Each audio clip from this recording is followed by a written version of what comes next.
Madame, Monsieur, bonsoir et Ramadan Karim. Et à l'occasion du mois sacré, nous nous intéressons aujourd'hui aux habitudes de consommation des Marocains. C'est donc le thème d'éco-débat ce soir. Mais avant, voici l'édito. À quelques jours du début du mois sacré, sacrée ambiance aux portes de tout commerce proposant une quelconque denrée alimentaire. Une ambiance qui nous renvoie presque aux scènes de films de guerre, tant les consommateurs marocains font le plein de tout. Des queues interminables et des caddies bondés. Oui, la période ramadanesque est l'occasion de dépenser. Une période qui s'est transformée au fil des siècles et des années en pic de la consommation, plus 20% en moyenne par rapport au reste de l'année. Ironiquement, votre bonjour l'ascétisme, qui fait le bonheur d'ailleurs des commerçants pour les 30 jours du mois saint. Ils vendent, écoulent leur stock et se font des marges inégalables. Côté prix, grâce ou à cause d'ailleurs de leur libéralisation début années 90, la taxe Ramadan est appliquée sur un peu tout et n'importe quoi. Du coup, commissionnaires et intermédiaires provoquent un phénomène d'inflation artificielle durant cette période. Pourtant, à l'aube de chaque Ramadan, le gouvernement marocain annonce des mesures qu'on n'applique presque jamais. Alors oui, vous me direz que les services compétents des wilayas font des rondes, des contrôles, mais qui régulent les prix? Ils n'ont certainement pas cette compétence. Du coup, les familles et surtout celles dont le budget est serré se saignent pour orner la tablée du ftor. Et bonjour au gaspillage alimentaire dans la foulée. Selon l'Organisation onusienne pour l'alimentation et l'agriculture, la moitié des ménages marocains jettent à la poubelle entre 60 et 500 dirhams de nourriture pendant ce mois sacré. Encore une fois, bonjour l'ascétisme et autres valeurs originelles du ramadan terrassées par une fièvre acheteuse des temps modernes. Voici pour l'édito. Tout de suite, place au débat, en compagnie des invités qui ont accepté l'invitation d'éco-débat ce soir. D'abord, le secrétaire général de la Fédération nationale des associations des consommateurs du Maroc, Wadi Madih.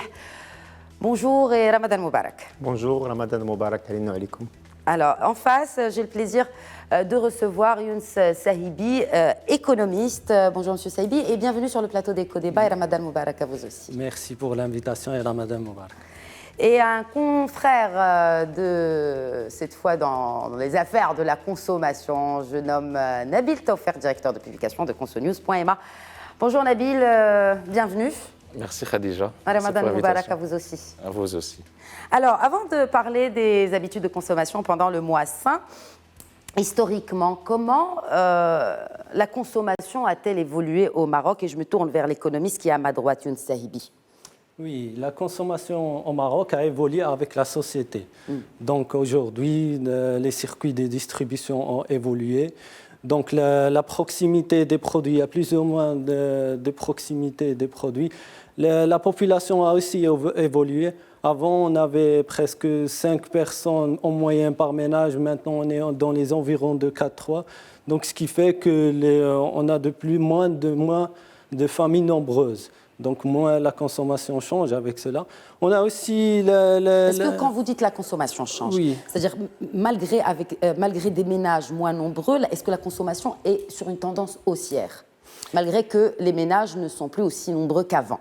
Oui, elle est sur une tendance haussière, mais la structure de la consommation, elle change. Donc, on consomme moins la partie allouée à la consommation alimentaire et c'est réduit avec le temps. D'accord. Ce dilemme est le dilemme de chaque pays en train de se développer, c'est-à-dire que plus on se développe, plus la partie le consommateur, plus il alloue une partie plus ou moins grande à la consommation des produits alimentaires. Très bien. Donc, lorsqu'on alloue moins de consommation alimentaire, on attribue beaucoup plus notre revenu à d'autres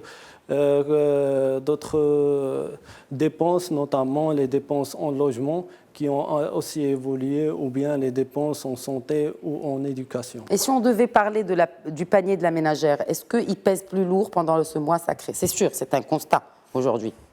Oui, c'est un constat. Le panier de la ménagère, elle évolue durant le mois de Ramadan. La consommation alimentaire, elle évolue, c'est normal. Puisque les habitudes de consommation évoluent, il y a les traditions, il y a le côté des traditions. Et au côté familial, les familles se regroupent. Et donc, on assiste plus en plus à des tables de Ramadan dans lesquelles les familles cuisinent et surconsomment. Et donc, ces changements de structure, changement de moi, fait qu'on consomme de plus en plus. De plus, selon une étude du ACP, les ménages marocains passent plus de temps durant le ramadan dans les activités domestiques. Donc, ce qui fait que là, ils passent leur temps à cuisiner, à faire. Donc, ce qui ajoute à la consommation normale une évolution supplémentaire. De plus, la frustration du mois de Ramadan, du jeûne, fait qu'on est plus attiré par les produits alimentaires et donc on consomme de plus en plus. Alors, il est clair qu'on consomme de plus en plus. Et puis, il y a aussi cette question de confiance des ménages. Alors, cette confiance des ménages, son niveau, il baisse. Et malgré ça, on remarque que la consommation reste sur cette trend aussi. Pourquoi, selon vous, Nabil Tawfik ?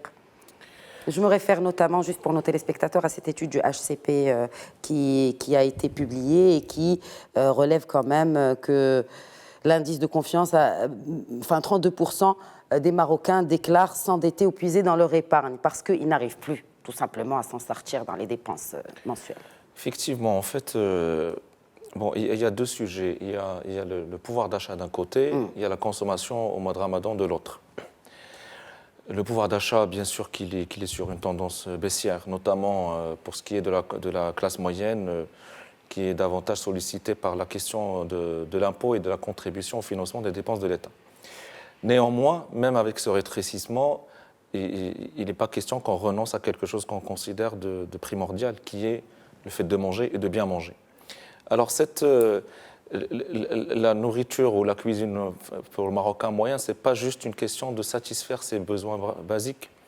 Ce n'est pas juste une question de survie, mais c'est une question de mode de vie.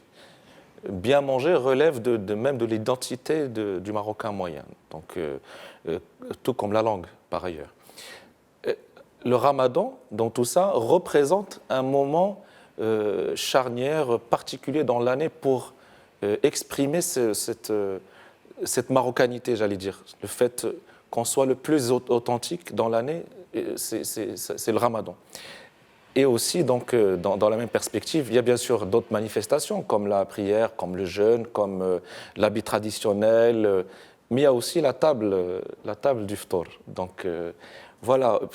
Alors, il y a deux éléments qui se rejoignent. Il y a le fait qu'on a envie de bien manger, mais il y a aussi le fait de vouloir exprimer sa marocanité de la façon la plus sublime qui soit. Au détriment d'autres dépenses, comme l'a souligné. Et donc, on n'a pas un autre choix que de rogner sur les autres dépenses. Quelles sont ces autres dépenses, selon vous, Nabil Tawfik ? Alors, il y a, sur l'année, vous avez cité l'étude HCP, mais il y a aussi le baromètre Wafa Salaf, si je peux me permettre de citer une marque, parce qu'il est le seul. Ils ont créé un think tank d'ailleurs pour évaluer les tendances de consommation des Marocains, ce qui est normal pour un organisme de crédit.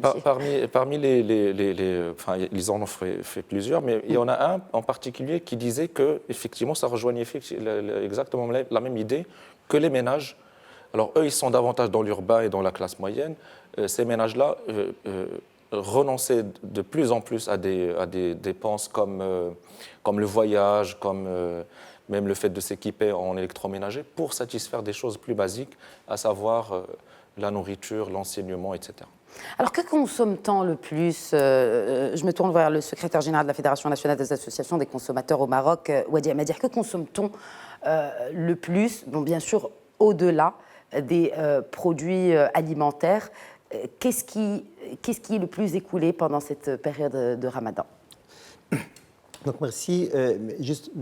Juste un tout petit peu pour un peu recadrer les choses sur le plan aussi international, parce que c'est très important de comprendre aussi les habitudes de la consommation en général, ne serait-ce que pour avoir une idée de ce que nos co-consommateurs, si on veut dire, font hors du Maroc. Donc, au niveau de la consommation, le PIB au niveau mondial, il représente 60%. Ce n'est pas rien du tout. Donc, c'est un chiffre qui est très, très important. Donc, et au niveau ça va me refléter me conduire vers les habitudes de consommation du consommateur, c'est la connectivité, le digital, qui devient un élément très important. Maintenant, au niveau international, il y a presque 50% de personnes qui sont connectées. Donc ce sont des éléments qui ont agi et ils ont changé les habitudes des consommateurs. Donc, au niveau marocain, ce que le consommateur marocain consomme généralement, donc on a un grand volet de l'alimentaire, ça c'est presque, il représente entre 45 et 50%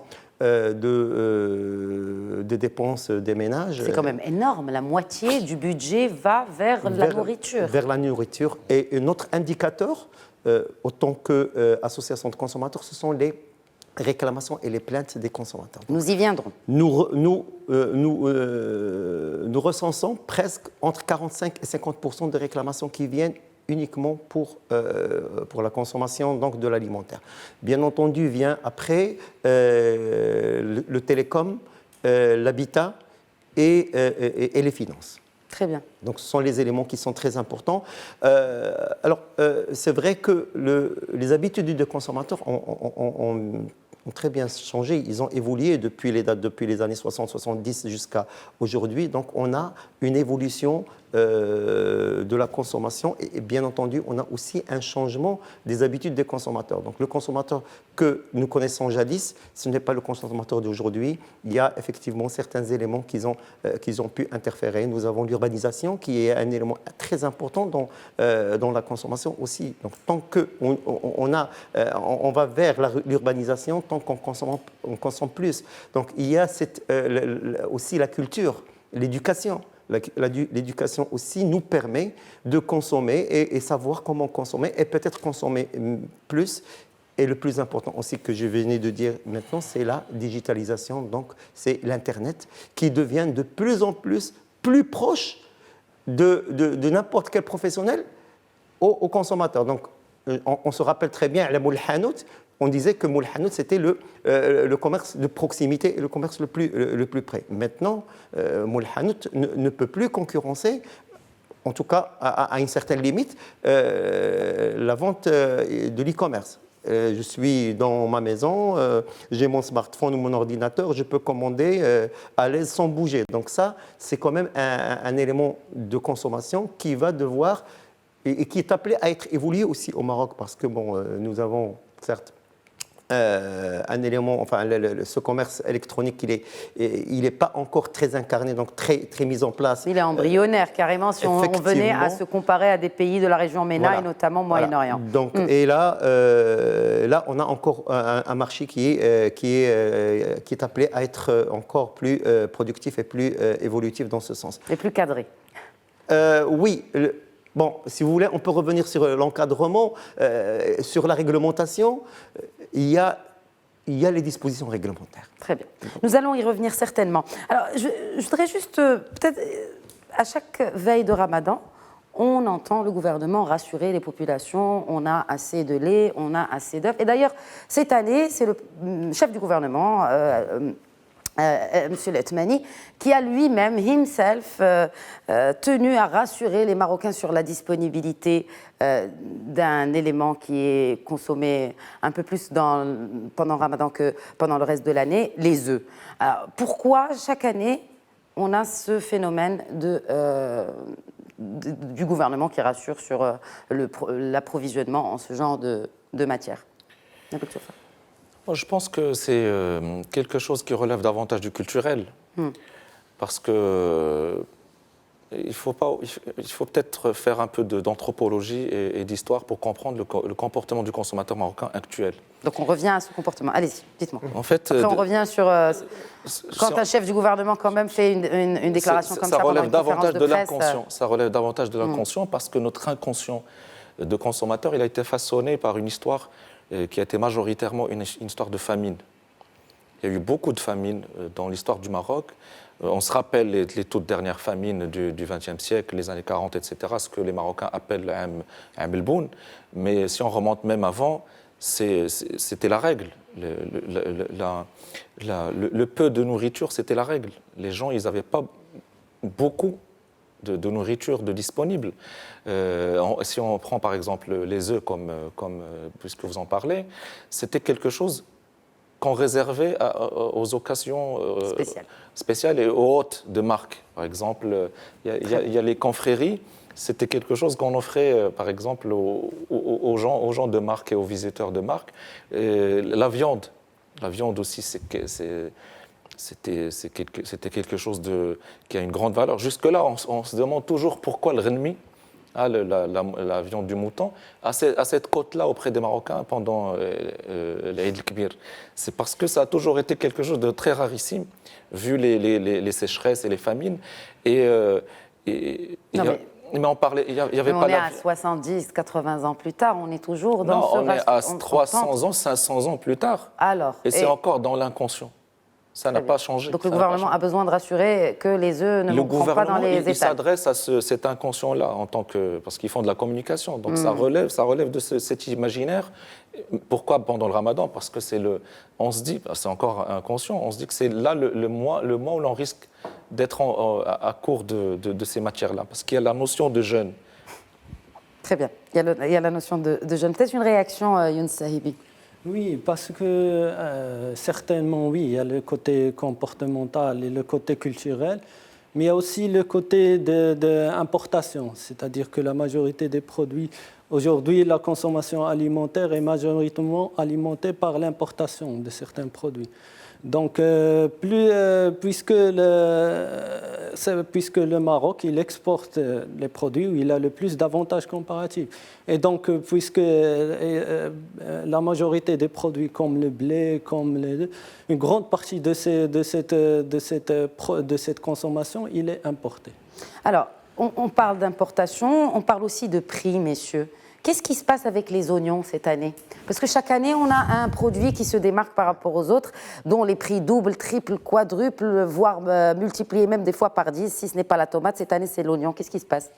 Je crois que déjà au niveau de l'annonce du gouvernement sur la situation des prix, et plutôt pas le prix, mais la disponibilité des produits,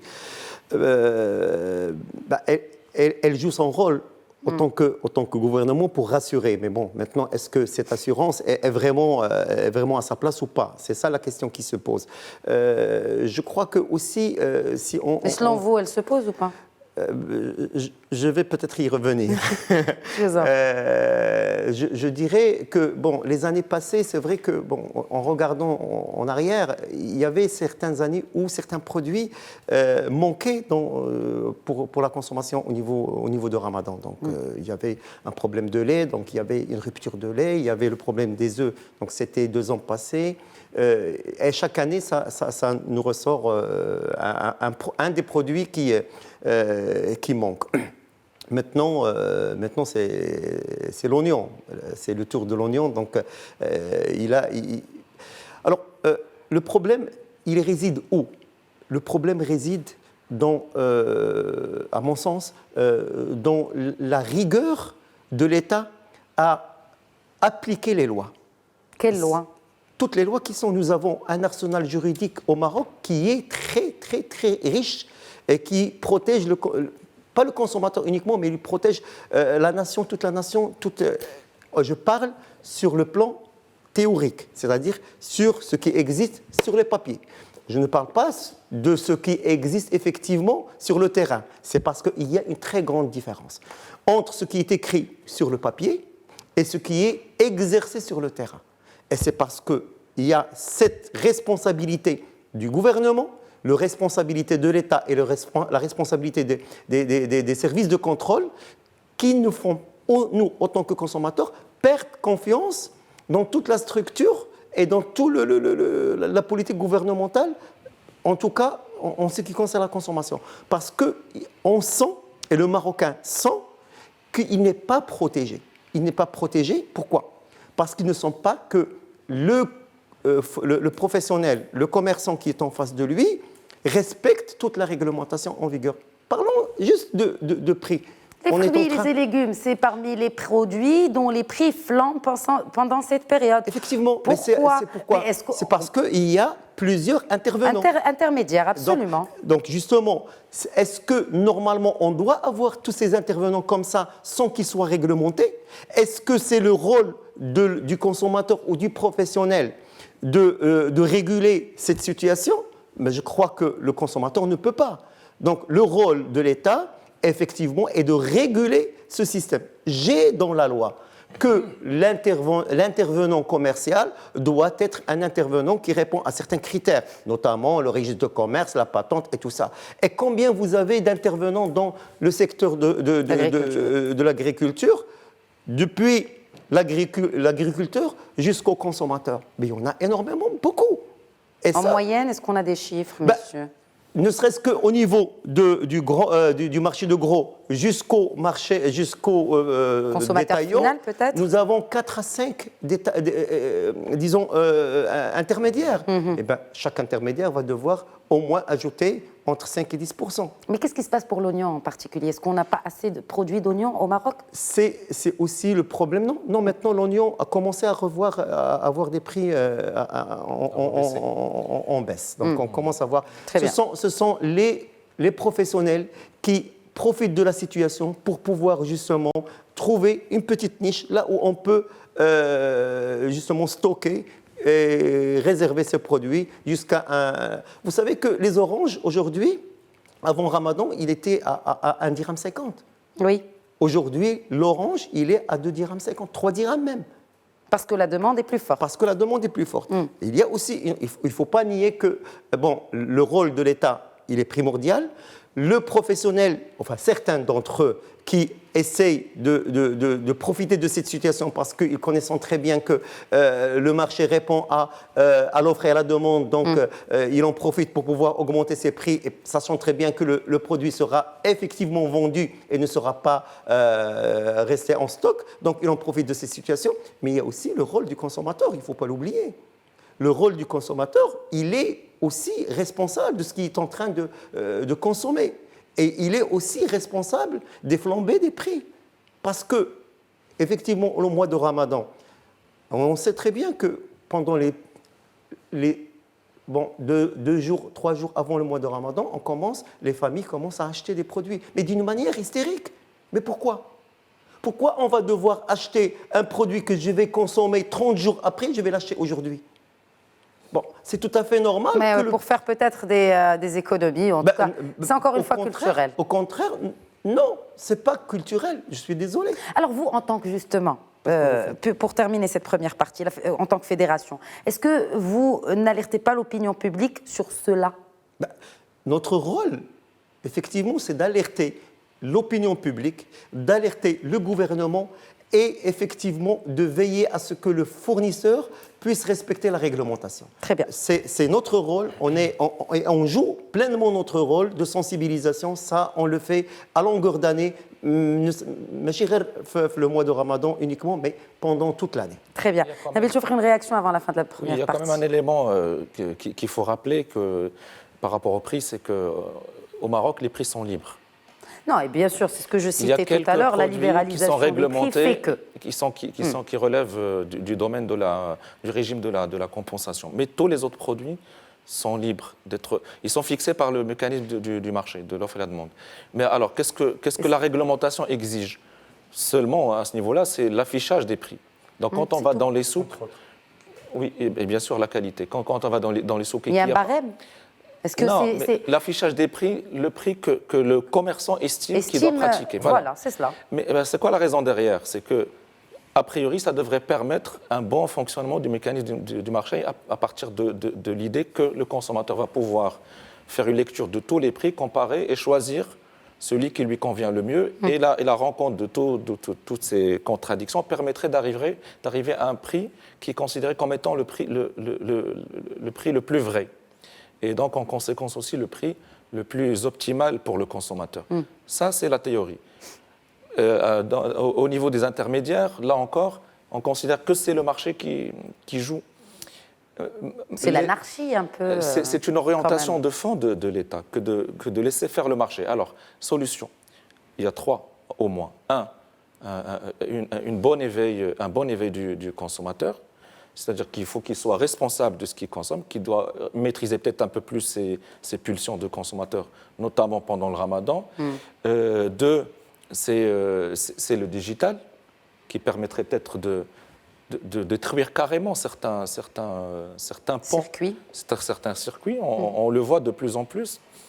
Et trois, c'est bien sûr les partis politiques. Il faut qu'ils aient des idées dans ce sens-là, proposer des idées permettant de mieux protéger le consommateur et son pouvoir d'achat. Et ces idées puissent être concrétisées après leur élection, Nabil Tofer. Alors justement, qu'est-ce qui fait que le prix d'un produit double juste avec l'annonce de Ramadan? Réponse juste après la pause. Merci de rester avec nous. À tout de suite.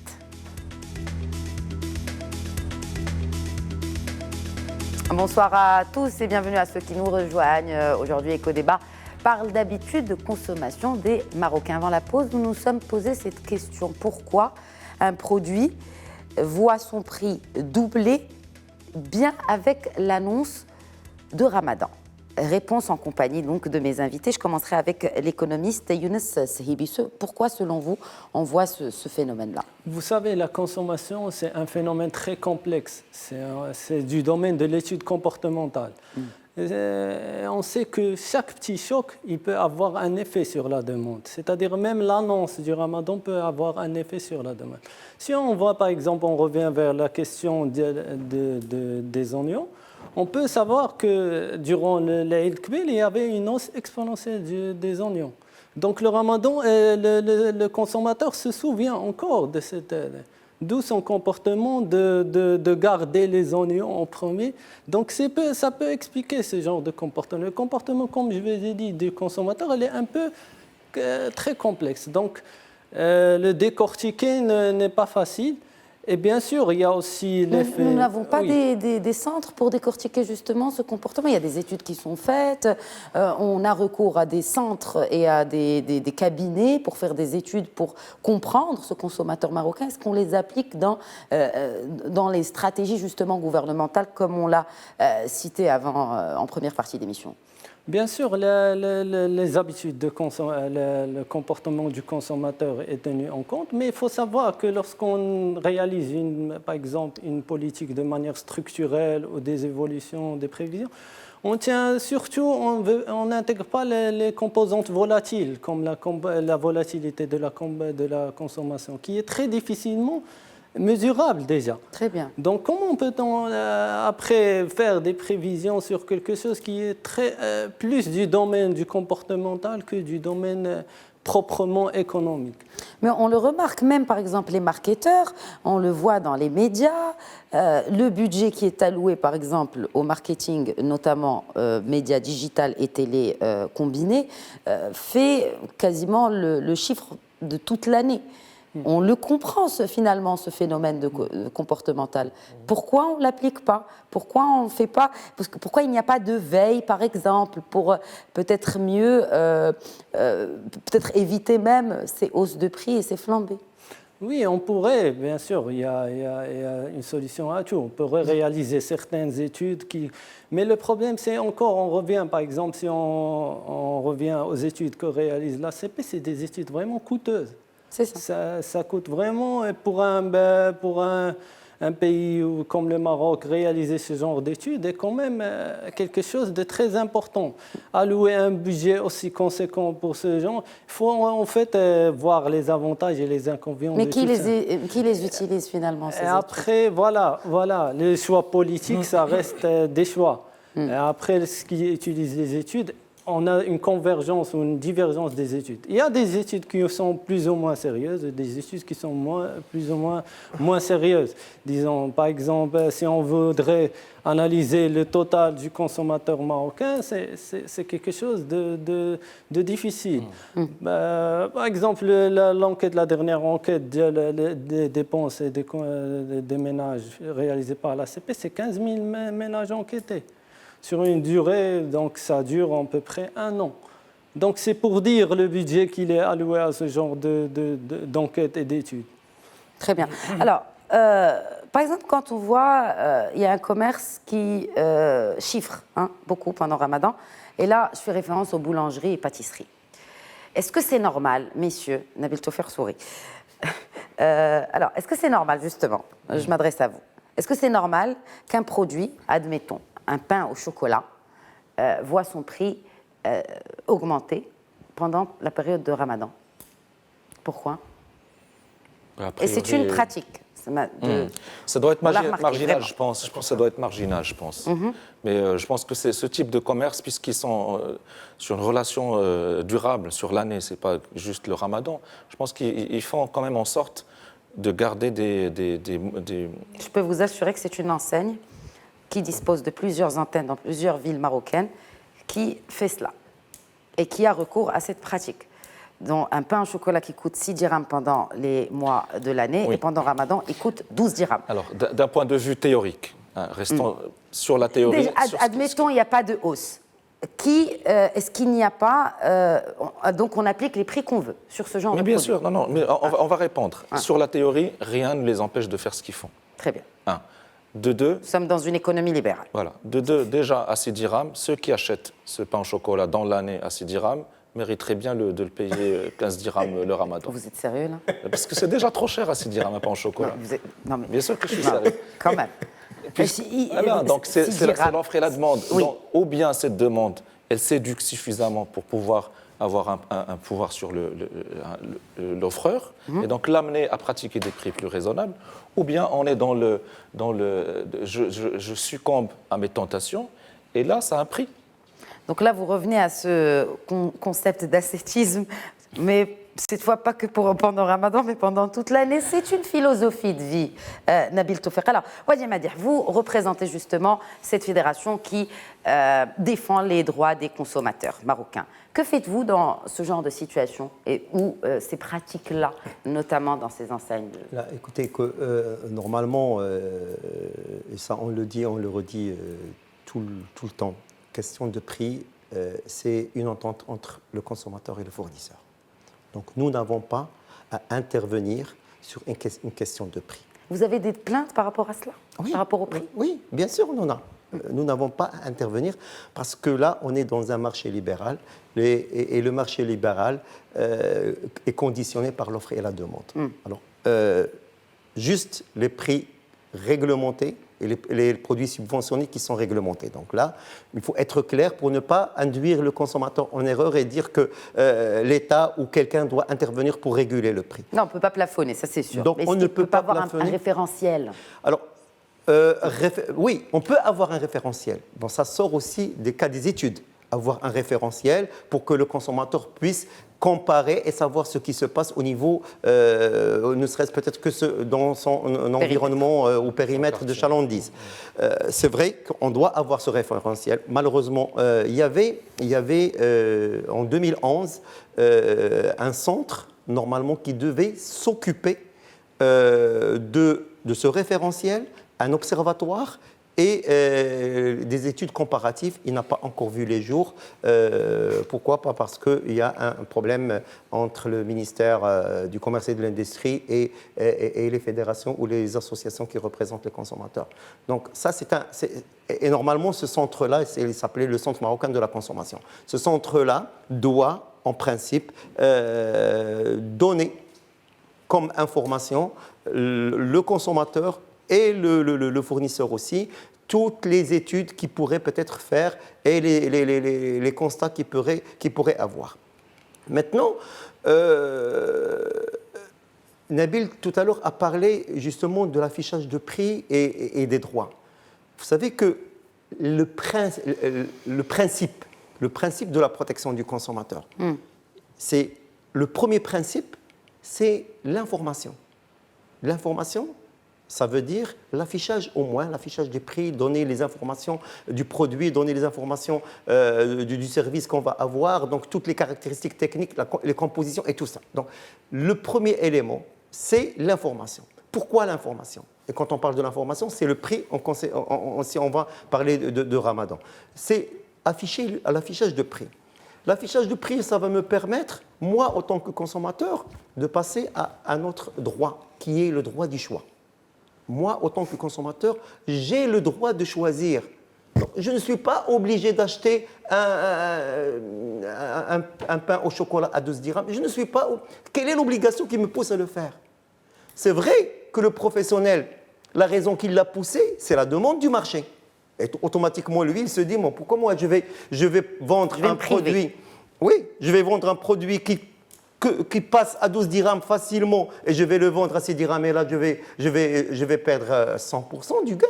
Donc, pourquoi ne pas le faire? Je suis en droit, j'ai la loi qui est à côté de moi, personne ne peut m'interdire de le faire. Mais s'il avait en face de lui un consommateur qui est averti et qui est conscient et qui dit non, moi je ne prends pas ce pain au chocolat à 12 dirhams et je le laisse, comment va-t-il faire si tous les consommateurs n'achètent pas ce pain au chocolat? Est-ce qu'il va vous le donner obligatoirement à l'acheter à 12 dirhams? Il va le jeter. Aujourd'hui, il va le jeter. Demain, il va le jeter. Et après-demain, il sera obligé de revoir le prix. C'est ça, effectivement, l'arme que le consommateur a pour pouvoir réguler le marché. Il y a deux éléments qui sont très importants dans la régulation du marché. Et là, je parle aussi sous le contrôle de M. Saheb. Nous avons l'outil de la concurrence. J'allais y revenir, merci. Voilà. Et le Conseil de la concurrence dans tout cela. Effectivement, nous avons l'outil de la concurrence et nous avons l'outil de la protection des droits du consommateur. Si ces deux outils-là sont mis en place et rodés, je suis sûr et certain que le marché va devoir être et va devoir refléter justement la consommation du Marocain, le prix et la qualité. Parce qu'il n'y a pas que le prix, il y a aussi la qualité qui est très importante. Alors justement, oui, que dit la loi dans tout cela? La loi, comme j'ai dit tout à l'heure, la loi, elle est claire. La loi, nous avons des lois, donc, que ce soit dans la loi de la protection du consommateur, donc la 3108, donc elle régule tout ce qui est horizontal, donc tout ce qui est pratique commerciale. Et dans le cadre, par exemple, dans l'alimentaire, donc nous avons la loi 2807, qui est une loi qui régule le produit alimentaire. Nous avons la loi 2409 qui régule la qualité aussi des produits industriels et des services. Et nous avons aussi, et ça c'est très important aussi, nous avons des normes. Quand on vous parle du respect des normes facultatives, je ne parle pas des normes réglementaires, je parle des normes facultatives. C'est-à-dire, expliquez-moi. Les normes facultatives, ce sont les normes qui nous donnent la qualité. Donc il faut respecter certaines normes, certaines procédures pour pouvoir avoir un produit. La chaîne de froid, par exemple, est facultative. Que ce soit la chaîne de froid, que ce soit la date de péremption. Dans les produits alimentaires, c'est la chaîne de froid, c'est la date de péremption, c'est les processus de fabrication, c'est le respect de toute la chaîne de production. Dans l'industriel aussi, donc c'est le respect de tout ce qui devrait être comme produit ou comme, disons, intervention de l'être dans un certain produit. Et là, ça nous donne une norme. Une norme, c'est un consensus entre les partenaires de produire un produit de qualité, tout simplement. Alors, il y a eu, je me tourne vers mon confrère, peut-être qu'il a réponse à cette question, vu que vous êtes spécialisé, Nabil Toffer, dans la consommation. Il y a eu la stratégie de 2015 qui a été confiée à l'Institut national de recherche agronomique, justement en ce qui concerne le gaspillage, par exemple, ou d'autres stratégies qui ont été citées. Elles en sont où Alors je pense que ça ne fonctionne, ça n'avance nulle part, puisque justement, nous qui sommes dans le domaine, on n'est pas au courant. Très bien. Alors, vous vouliez peut-être réagir et je vous ai interrompu. Oui, bien sûr. Et puis on revient à cette question de gaspillage avec vous également. Le gaspillage, bien sûr, avec plaisir. Alors il y avait une idée que vous avez soulevée qui est très très importante. Mais vraiment, c'est une idée de génie, je dirais, entre parenthèses. Merci. Qui permettrait, tout en restant dans un régime de marché, d'orienter les prix ou d'éviter les abus en termes de fixation de prix juste sur la simple base de l'offre et la demande, qui est la notion de référentiel. Absolument. Alors, au Maroc, on a un référentiel Ah bon. qui vient d'être mis à jour, encore mieux. Mais il porte sur quoi? Il porte sur les produits immobiliers. Ah oui, oui, sur l'immobilier. Il a été fixé par le Il fisc. a été revu d'ailleurs. Alors aujourd'hui, ce que font les consommateurs, quand ils veulent acheter, ils vont chercher dans ce référentiel la zone qui les concerne et les prix qui sont, entre parenthèses, conseillés par le fisc. Et celui qui vend, il est obligé de respecter cette fourchette. Par le fisc ou par le ministère? Par le fisc, c'est le fisc qui a fixé ça. Oui. Aujourd'hui, il le fait avec la conservation foncière pour être encore plus sûr du prix qu'il faut pratiquer. Pourquoi l'offreur, il ne peut pas pratiquer un autre prix? Parce qu'il craint que derrière, s'il fait un prix plus bas, d'avoir un redressement de la part du fisc. Alors, qu'est-ce qui empêche aujourd'hui? Pourquoi on le fait pour l'immobilier et pas pour le reste? Peut-être parce que la marge, la manne qu'échappe à l'État en termes d'impôts est plus importante qu'ailleurs. Bon, peut-être aussi que les caisses de l'État, c'est important, mais aussi préserver le pouvoir d'achat du consommateur, qui, in fine, c'est lui-là le moteur de l'économie, parce qu'on est dans une économie de demande, orientée quasi majoritairement sur la demande des ménages. Donc, le pouvoir d'achat est aussi stratégique que l'impôt à collecter. Donc, il faut peut-être aussi y penser. Donc, pousser cet acheteur à acheter plus, quitte à gaspiller plus. Non. Pensez à des référentiels en termes de prix. L'idée est claire. Mais est-ce qu'on n'est pas en train de pousser ce consommateur à acheter plus? Et finalement, on gaspille. Alors, le gaspillage, pourquoi on parle de gaspillage? C'est ça ce qu'il faut. Parce que c'est un fait. Alors, quand on nous dit qu'on a du mal à boucler les fins de mois et qu'à côté, on jette la nourriture à la poubelle. Alors, il y a deux choses. Il y a cette notion de gaspillage aussi, il faut la lire à partir d'un référentiel philosophique. On était dans une économie capitaliste qui était dans le fait de produire plus. Pourquoi? Parce que ça permet à la fois d'amortir au maximum l'outil de production, donc faire plus de ventes et peut-être aussi faire plus de bénéfices, mais aussi ça permettait de réduire le coût de revient unitaire, ce qui permettait, in fine aussi, de proposer un prix inférieur au consommateur final. Et donc, on voyait, justement parce qu'il y avait l'idéal d'un marché libéral pur et parfait, basé sur le prix. Et donc, in fine, tout le monde y gagnait. Mais en avançant dans le modèle capitaliste, on a remarqué qu'on était en train aussi de détruire la nature et donc peut-être de scier la branche sur laquelle était assis le modèle lui-même. D'où la notion de l'économie durable, il faut éviter le gaspillage, etc. Surtout quand on avait des continents en face qui étaient dans une famine complète. En tant que Marocain, on est interpellé par cette notion à double titre. Un, parce qu'on appartient à cette économie globale qui aujourd'hui évoque de plus en plus les notions et concepts de développement durable, mais aussi parce que dans notre religion, il ne faut pas gaspiller. Il est interdit. Alors, entre pratiques religieuses mais on est en train de s'adresser à un consommateur qui, rappelons encore une fois l'histoire, il y a juste quelques années, il était dans un régime de privation. Il y avait beaucoup de denrées auxquelles on n'avait pas accès. Ça concerne l'alimentaire, le lait, on s'en souvient, ceux qui sont nés dans les années 70-80, ils s'en souviennent encore, des ruptures de lait. Mais il y a aussi le voyage. Oui. Le voyage. Donc, si on consomme des choses en excès aujourd'hui, c'est parce que peut-être on en était... il y a une privation passée qui subsiste encore. Aussi forte que l'excès actuel. Nabil Tofer, Madih Younsehibi, merci beaucoup d'avoir alimenté et enrichi ce débat ce soir. Merci d'avoir accepté l'invitation. Merci à tous de nous avoir suivis. Je vous donne rendez-vous la semaine prochaine pour un nouveau numéro d'Éco-Débat. D'ici là, très bonne semaine à toutes et à tous.